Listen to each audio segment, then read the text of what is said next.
Welcome to the Talking Shop podcast, where I'm here to share stories, lessons, and experiences in sports performance and professional development. I'm joined by Dr. John Wagle, who is the Director of Performance Science and Player Development for the Kansas City Royals. How are you doing today? Good. Thank you for having me, Matt. Fantastic. And this podcast has been a long time coming, multiple reschedules, and I'm very excited that we are finally knocking it out. So Dr. Wagle, sorry. We've No, had you're good. a few John's awesome fine. phone calls thus far, and I'm excited to actually record one. But Dr. Wagle has been the MILB S&C coordinator for the Royals. He did his PhD at East Tennessee. He was the director of sports performance at DePaul. He was a GA at Western Illinois.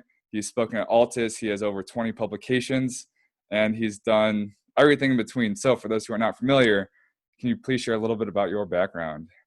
Yeah, no, thank you for the for the intro. I guess I'll cover maybe the things that you didn't so far. I went to Augustana College, which I'm really proud of. I played 4 years there as a Division III baseball player, and it was in my hometown. So it's meaningful to me because obviously my family got to see my entire college career, and that's really special and rare. And so after college, I did play a couple of years of independent minor league baseball. And during the off season, I was actually a baseball coach first, and really got the sports performance or strength conditioning bug after I retired from playing, because I realized, I loved baseball and I loved the game, but what I really missed was kind of the eternal optimism of preparing in the off season. And so I said, okay, well, maybe I need to kind of shift what my area of emphasis is with coaching. I knew I loved coaching, but kind of going then into the strength conditioning or sports performance route was where I went next, and had a great opportunity to intern at DePaul actually first before doing the GA at Western, and then as you mentioned, the rest kind of went from there, and I've been very blessed with every step along the way. And Dr. Wagle balled out at Augustana. He was an All-American and has some pretty awesome stats, so I will hype him up for sure. Thank you. And so I want to ask about, I guess, your first or your biggest thing. Or let's talk about DePaul, because you've worked with, I think, almost every other sport besides baseball specifically in college. Yeah. And you're ending up back in baseball. So baseball kind of got you into it, and then you kind of did everything else under the sun. So how did those experiences kind of inform what you do now being in pro baseball? Well, I think it gives you a really good perspective on kind of what performance even means. You have to work with so many different sports, so many different sport cultures, so many different athletes, and from all kinds of different backgrounds, which, like, experiencing that diversity through those lenses is such a really just unbelievable learning experience that you can't replicate. And I really appreciate having that diversity of experience with those different sports and athletes and all of that stuff. So it really forces you to kind of broaden your horizons a little bit beyond the sport that maybe you grew up with. And it also forces you to be a student of whatever sport you are working with as well. I look back at maybe my first full-time job with DePaul as an assistant there. And, I would ask our other assistant, Chris Drescher, who's a wonderful coach. She's unbelievable, but I think I bugged her about every single day about, she worked with the women's tennis team. I was working with the men's tennis team, and I didn't know the first thing about that sport, but she was really well versed, had a lot of experience in tennis. And so I bugged her so much. I felt terrible, and the head coach. So, like, really kind of just appreciating that the sport itself is a really complex puzzle that we're all trying to solve, and having the opportunity to work with so many different sports early on was valuable in that sense. And being open to seek out help and admit, I don't have it all figured out, and opening up that conversation for not only your coworkers, but also the end goal is to get our athletes better. And then moving forward, so that was mainly your experience at DePaul.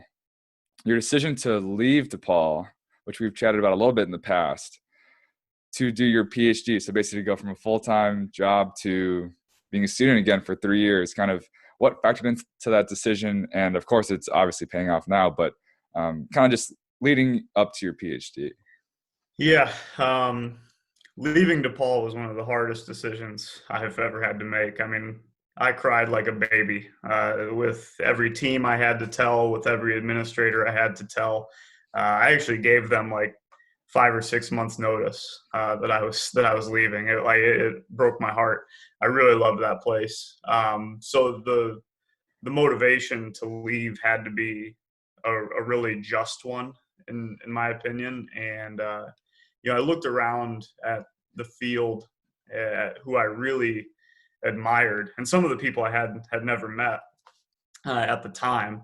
But I saw people like Duncan French was one name that I really I honed in on and tried to learn about his career, and Jeremy Shepard and Brad DeWeese, and like all these really incredible coaches and practitioners.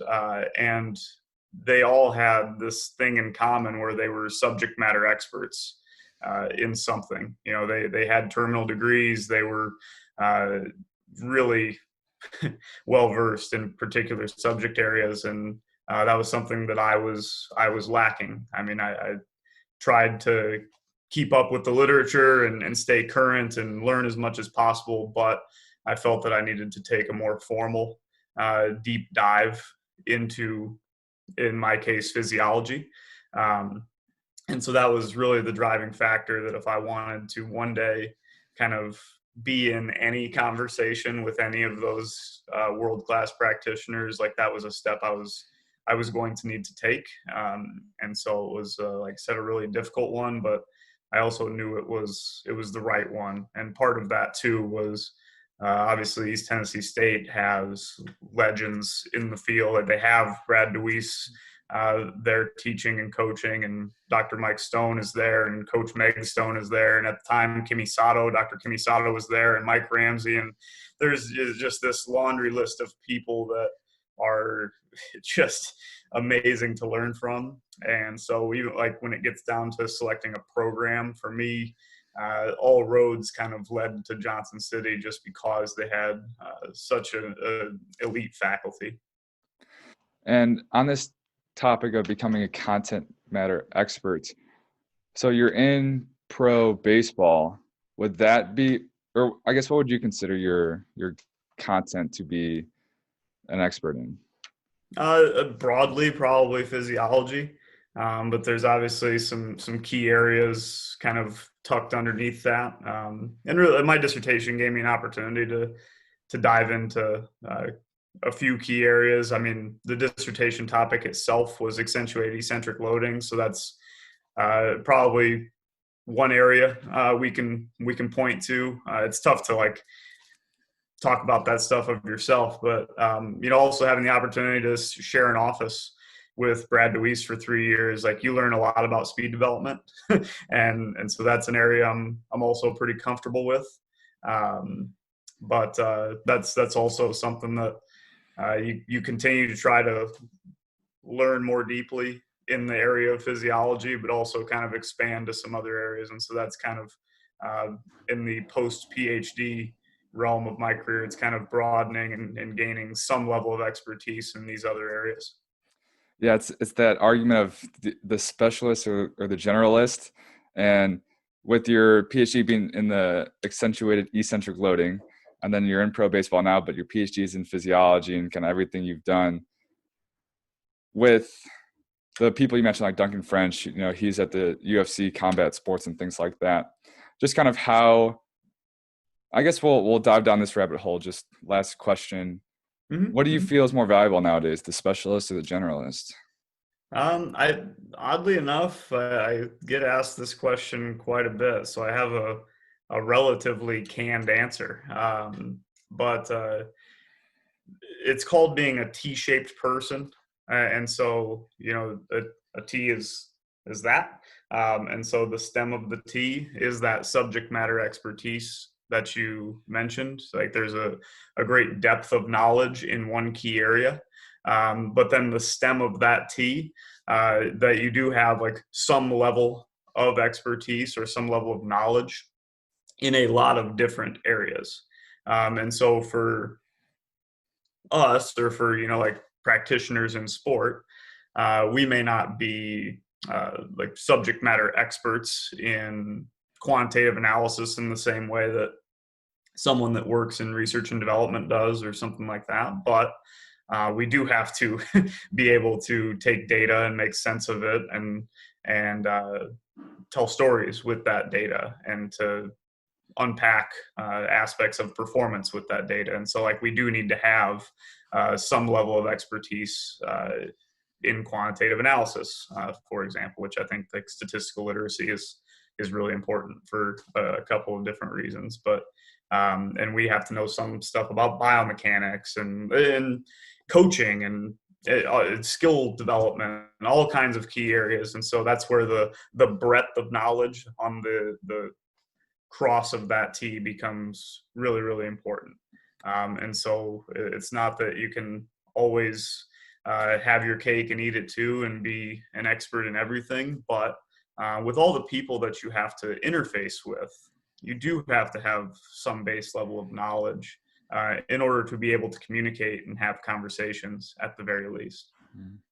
Having a very specific T, but being able to speak that language, I use that phrase a lot, with everything you could encounter or every coworker, colleague you could interact with. So definitely. Mm-hmm. And you have 3 masters and a soon-to-be graduate certificate in stats, I believe. So not to go down that rabbit hole of continuing education, I think we all know how important that formal education is. We've had that talk where the PhD is the new master's and the master's is the new bachelor's. But 2 more questions kind of on your background. Yeah. How does one get in with a pro team? So you spent 1 year as the MILB sport or strength and conditioning coordinator. Yep. So was that, I would assume those job applications aren't exactly just out on the internet, especially for the director of performance science / player development. So was it an ETSU connection? Was it someone with the Royals that just you met along the years? Is someone from DePaul, or kind of how did that come to be? Yeah. It was the ETSU network. Austin Driggers, our senior director of performance science, he got his master's at East Tennessee State. And also we had another member of kind of the sports science staff at the time, Garrett Bingham, who was working with the Royals. And so I had the chance to work more closely with Garrett, but that made Austin at least familiar with me from a name standpoint. And really it was very lucky. I had completed my dissertation, and I was looking for opportunities to get back into sport. Because I did go to the PhD with no intention of becoming a professor at the back end, and there's nothing wrong with. I love research and I love teaching and all that. There's nothing wrong with it. It just wasn't what my goals were, and so I had started conversations with a couple of organizations in some different sports. Was really blessed to be able to interview with the Royals, and from that standpoint, it was a very compatible culture for me, really good people, which was important as well. Like whenever you can step into a place that has as strong a culture as we have here, like that makes things a lot easier. And so I was lucky to not only have the chance to interview for that job, but get it and get immersed in a culture that is a really good fit. So it's a lot of luck. It's a lot of timing. If the job would have came up a month earlier, I wouldn't have been able to explore it. So I wish I could give people a formula to follow or something like that. But a lot of times these things do come down to timing and luck. Work hard for the right people. Yep. I like to say that there's 3 ways to get to where you want to be. One is cold applications. One is people recommending you after they know your work ethic, where you want to go. And then one is people you network with and meet yourself. So that would absolutely fall under category number 2. But I say you got to focus on 2 and 3. Mm-hmm. And then going from the minor league SEC coordinator to the director of performance science, was that kind of always the plan, like get your feet wet in the organization, or was that another right place, right time? Yeah, I mean, I think more of that.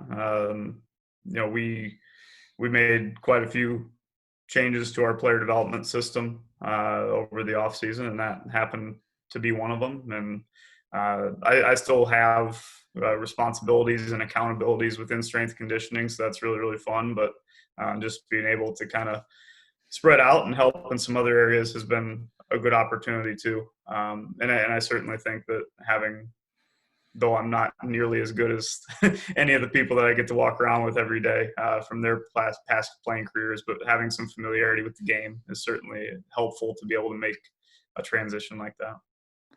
I lied. Two more questions. We'll keep it quick. I'm very excited about this next one. One of our previous phone calls, I think I asked just what's the differentiator between average sports science and really good sports science, as I'm in sports science myself. And you said you have to be an elite question asker. Mm-hmm. So if you could explain what constitutes an elite question asker, how to become better at asking questions, and how does that turn into eventually very good sports science? Yeah. Well, I think if you're a scientist just by training, you're very inquisitive and like to kind of pick things apart and figure out how things are working. But I think the becoming an elite question asker actually become the most important piece is to be willing to ask questions. Because oftentimes, especially like as you maybe gain some more education or experience or whatever the case may be, like you are often turned to for the answers. And that can be kind of a trap because you get used to that rhythm where you're always providing the answer, and then you kind of at times can fall for your own hubris to an extent where you do think you have all the answers, and that's where it can be really dangerous as a practitioner to get into that mode. And so for me, I always just try to make sure that I'm asking as many questions as I'm answering, and trying to improve my understanding on a daily basis. And so really, I think most of it, there's certainly an art to answering questions in order to, get really good answers and get really good content when you do have the opportunity to ask subject matter experts in other areas. But I would say that the overwhelming importance of step one of a willingness to ask a ton of questions is what you're going to need to do to be really good at that. Fantastic. And also just being a scientist in general, like you mentioned earlier, understanding what goes into creating a really good answer, where you have to know what protocols are needed. You have to know kind of just, I guess, the scientific method and model and how to get good data and numbers, which will help kind of inform your question. So being more general in the scientific methods. So you have to understand everything to start at the beginning. That'll kind of help because you know what you have to do later. And I guess to sum that up, and last one. So I know I'm going to miss a few of these, but you've been on Outside the Rack, CVASPs, Simply Faster, Just Fly. There's another one I'm missing, but you do a lot of stuff with you did your PhD, you're continuing to publish articles, you're very high up with a professional sports team. How do you do it all? I'm not sure. That's a tough question to answer because I don't feel that way at all. And really, like the way that you can have your hands in a lot of different areas like that is to have really good collaborators. That's really all it is. Like in my role, I get to work with some of the best practitioners and leaders that I'll ever get to be around, which is great on the research end. I've had really good research partners and continue to formulate those relationships too. Kevin Carroll is a guy I've collaborated with a great deal, and he's really, really good. Obviously working with Dr. Stone and Brad or Dr. Deweese and Guy Hornsby and Tim Sukamel. And, I've recently joined the advisory board for the KU Athletic Performance Lab. And so that's really exciting collaboration with Dr. Andy Fry, who's a legend. And so really it's being able to, I guess, be in partnership with people who are really good at what they do. And and I just get to kind of feed off of their energy and feed off of their expertise. So it's been really a blessed path so far, for sure. Fantastic. So to get onto this, not to make this too long, what is the coolest story you have thus far in your career? So this was a tough question to think about too. And I tried to come up with one that might be actionable for listeners or for young people that are trying to break into the field. And really, I thought one of the more unique stories. I don't know. You'll be the judge of whether or not it's cool. But actually, like how I got the director position at DePaul. I was in an assistant role for a year, and our director at the time, Matt Calloway, who was awesome to work for. Mac was great, but he left the position to his wife got another opportunity that was really, really good for him and his family. But Mac left, and I was working with the men's basketball program for like a month, just as an assistant, filling in because there was some time in transition there while they were interviewing other candidates. And I just, after coaching those guys for a couple of weeks, I fell in love with them and fell in love with the basketball culture and being able to work with those guys and those coaches. And so I went to our director of sports medicine and our AD, and I said, hey, I know I'm drastically underqualified, but I think we got a good thing going here. Like training was going very well. What do you think about me interviewing for the position with Oliver Purnell was the coach at the time with Coach Purnell. And, they thought about it for a couple hours and told me, all right, well, let's interview you tomorrow morning. And this was at, 3:00 in the afternoon. So I had to go to the dry cleaner, and I had, a suit, like I had an interview suit. So I went to the dry cleaner and begged them to turn it around for me in a couple of hours and get it all pressed up and get some packets together to be able to hand out during the interview and get some content there. And, was there at 8:00 the next morning to interview for that position, which was really a fun experience in itself because you get in there with, head coach's office, door closed, and the entire coaching staff is in there, and you got you and a whiteboard, and they're asking you how you're going to make their guys better and asking you to explain the nuances of the training and all that good stuff. So that was, just a really cool experience in itself to go through that process, because I had never had the chance to think on my feet in that high of a pressure situation before, and ended up getting the job. And so,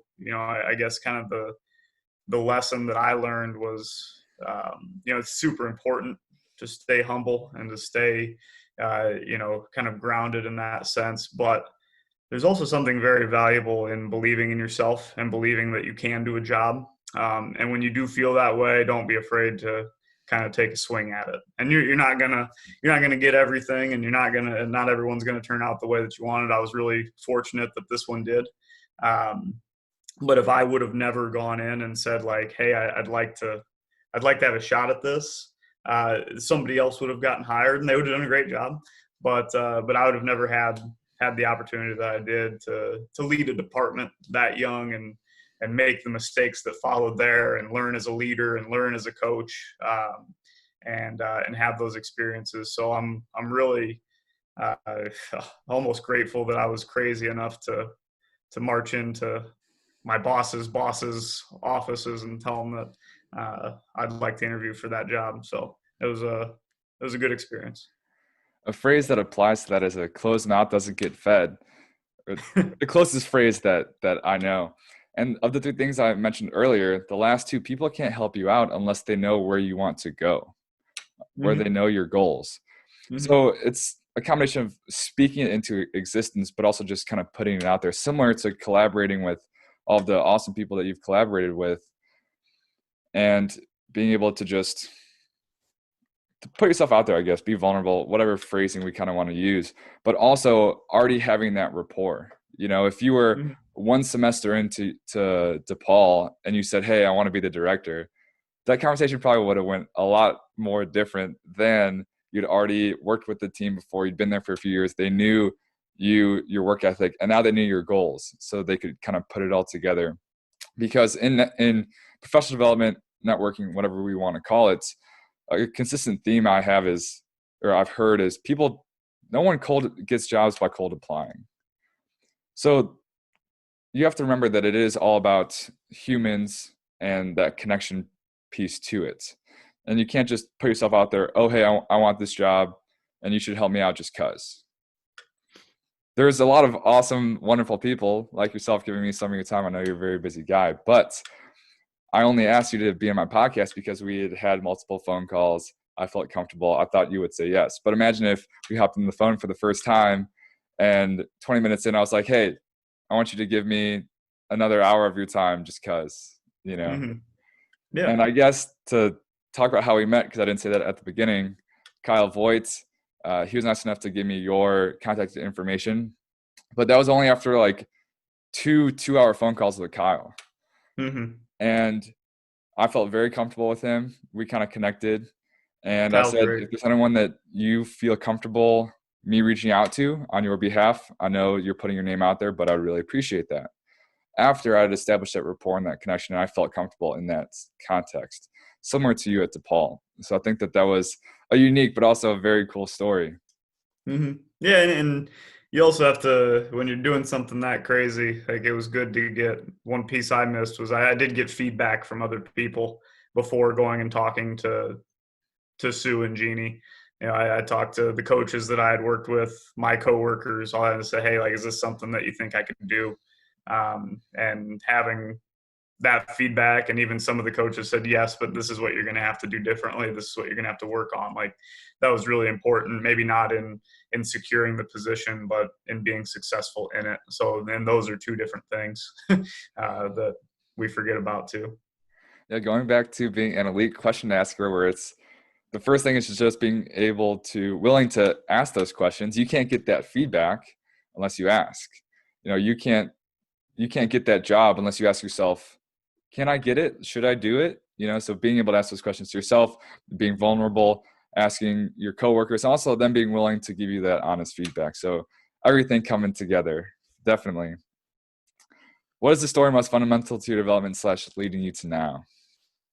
And we've talked about this to an extent. And with this one, I'm not sure I have a single story, but I've had the chance to be around some really good coaches, administrators, practitioners. You know, being around Jeannie Ponsetto, or Jean Lenti Ponsetto, she's a legend in administration. She's done a lot for DePaul. Sue Walsh was who I originally worked under in the director position at DePaul, and she was instrumental for pushing me. And Dave Lato, the second basketball coach that I worked for, like, he was an incredible mentor and coach, and he has a lot of sayings that I still go back to this day that are just reminders of what type of leader that I'd like to be. And he's an incredible influence on me as well. And then obviously going to ETSU and being around Brad DeWeese, where he's working with gold medalists and people that are at the elite stage of their career is really a unique opportunity too, because that's a different just group of people to lead. And now I obviously have the opportunity to be surrounded by Dayton, JJ Scott, Renee, and all the others that are world-regarded leaders. And so really it's being willing to be led by all of these people, be willing to listen and watch and observe and take notes as well. I'll carry around a little book of notes that when I do hear something really good said or see something really valuable done that does enhance athlete experience or does, really impact that player for the better, or sometimes for the worse, but for the better, I want to make sure that I take note of that, because I don't take it lightly that I get to be around the people that I get to be around over the past 10 years or so. And being in two director roles, so DePaul and now the Royals, if you had to give a few keys, not to go down the whole social science rabbit hole, but a few keys to collaborative practice and working with multiple other practitioners under this one umbrella of performance. Yeah. I think that a lot of it is appreciating what they do and what they know. And the time that they've invested is probably very similar to what you've invested in what you do. And it's also, even if you wanted to kind of internalize it, it's also a practice in efficiency.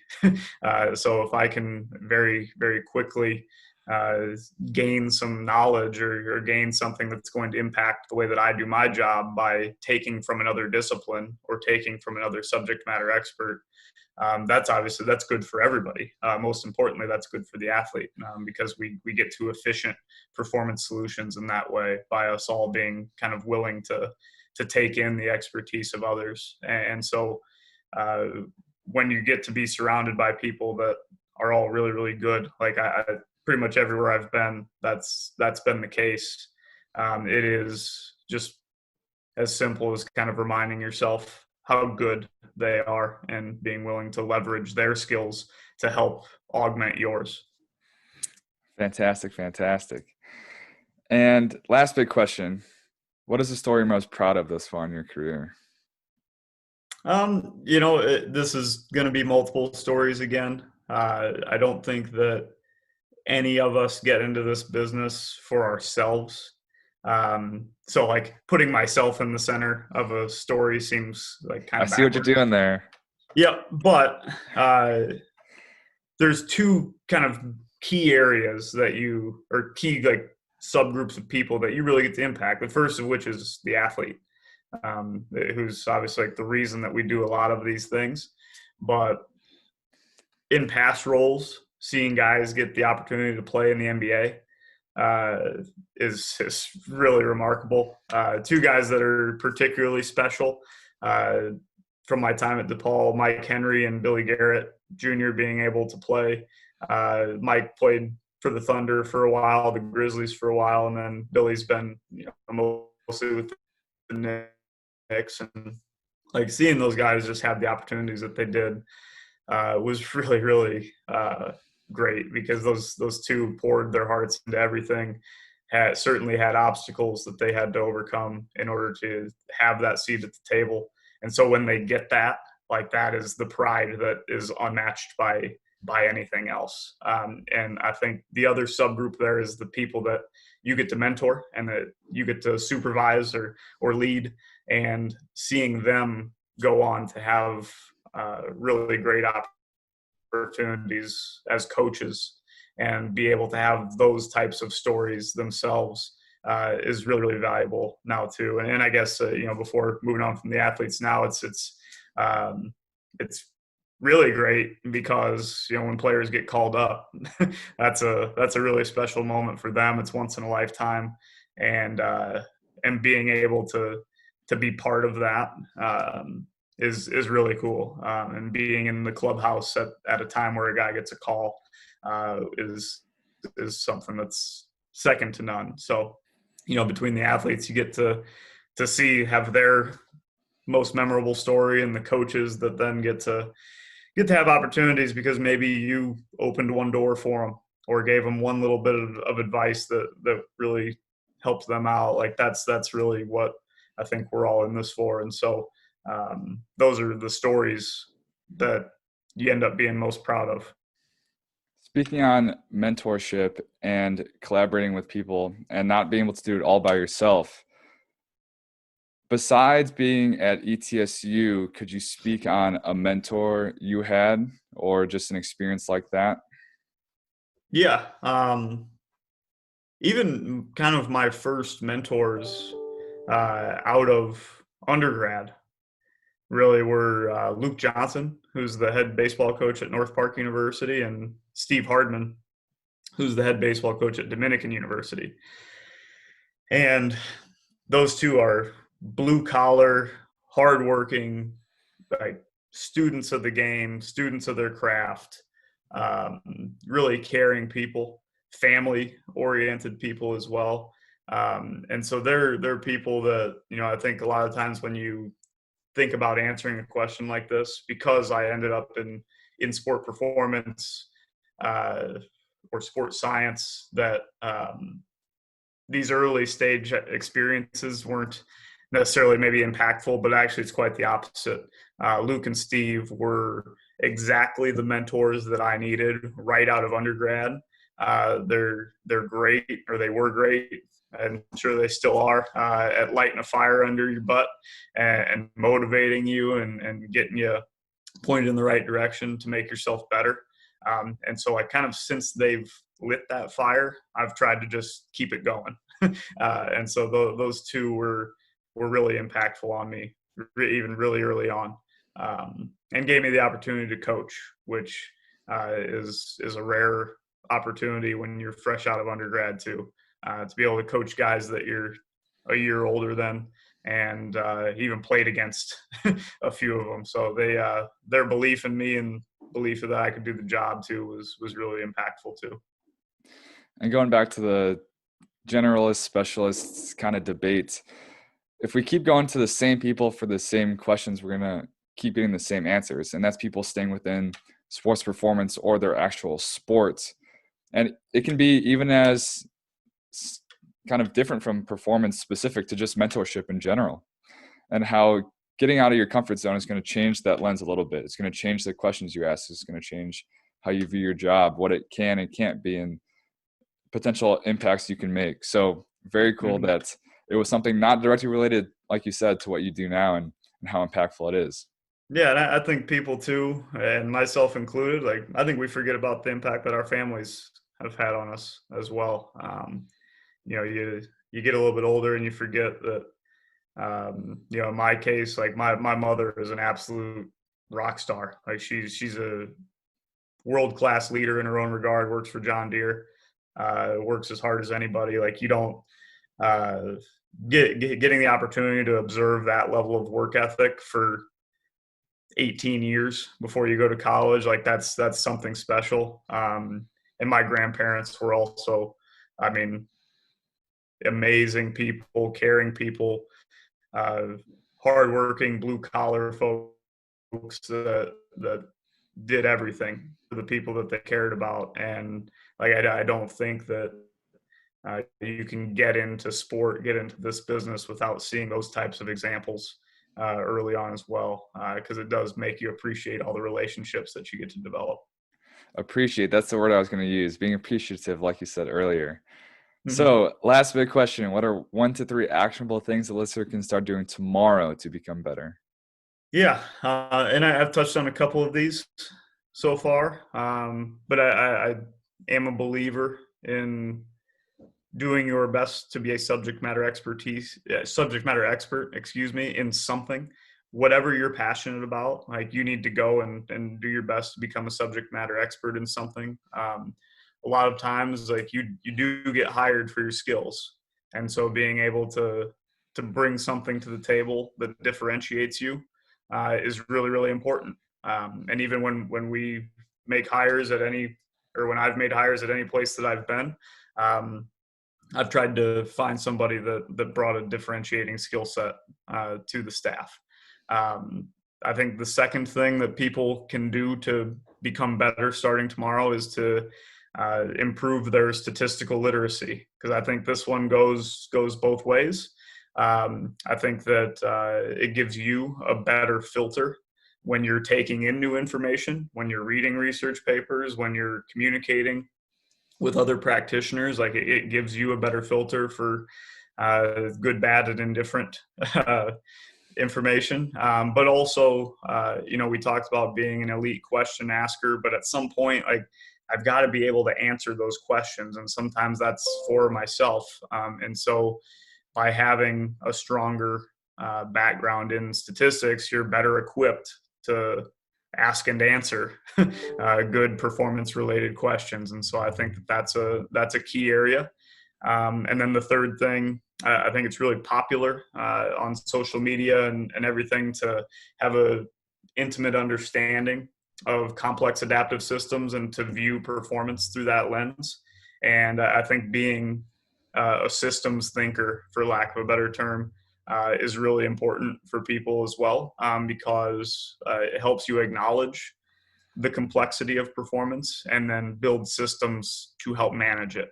And a book that was really impactful on me in this regard, Gerd Gigerenzer's Risk Savvy, How to Make Good Decisions, is a really good book, really simple book. Like you could read it in a matter of a couple days. But that's a really good starting point for anybody trying to navigate the complexity of sport. And so I think those three things, if you can do those better, and we all are trying to every single day, myself included, you can set yourself up pretty well. Fantastic. That book will be in the show notes.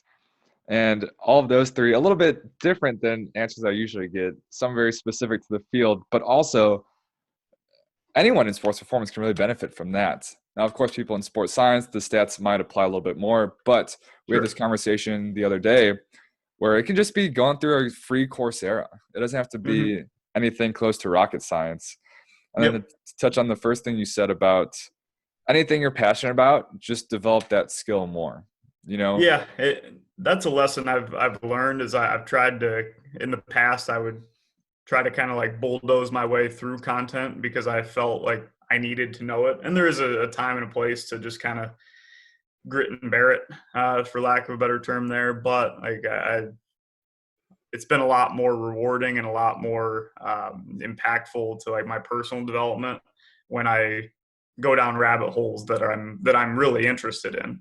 And I'll blink and have read 10 times as much as I would have if I would have grinded through some topic that I wasn't interested in. So I would like really encourage people to follow what they're passionate about with that.